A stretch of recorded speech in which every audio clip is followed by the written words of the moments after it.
Howdy everyone, David here with Tabletopping.net, and today's video is a continuation of my Dungeons & Dragons 5th edition Player's Handbook Races review, and this review is on one of my favorite classes in Dungeons & Dragons, the Half-Orc.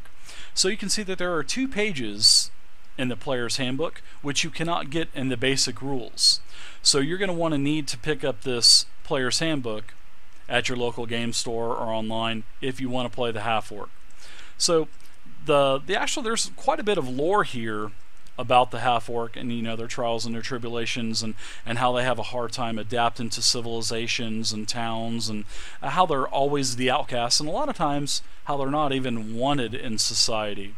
There's a really nice selection down here on both male and female names if you want to play. And also when you play a race in Dungeons & Dragons 5e, your character inherits a bunch of improvements to your character. So the Half-Orc traits here are you get a bonus to your strength and your constitution score, which is perfect if you're going to play something like a fighter. There's also how to determine your age, how to determine or influence your alignment, the size. Even though the size of a half-orc can go well over 6 foot tall, it still considers them a medium creature to standards in D&D. And then it also talks about how you get a 30 feet or 6 square movement for speed. The half-orc also gets dark vision. They also get the menacing trait, which means that you gain proficiency in the intimidation skill, which is a nice perk as well. But one of the best traits is called Relentless Endurance.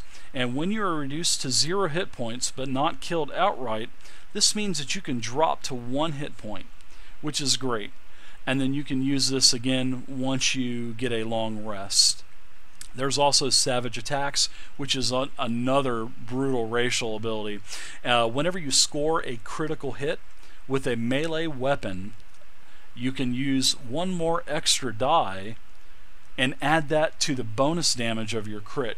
So that's really solid. That's a great skill. That wasn't in the public play test, which is really nice. And then it talks about how you can read, speak, and write Common and Orc. So that's basically it for the Half-Orc, because there's no sub races or anything. So this is pretty much what you get when you're playing the Half-Orc. Like I said, this isn't in the basic rules. You're going to need the Player's Handbook. So I hope this has any kind of influence to make your decision if you do want to go that extra step and pick up the Player's Handbook. So anyways, guys, I hope you enjoyed the videos. Please feel free to subscribe to the channel, leave a comment below. And until next time, my name is David, and happy gaming.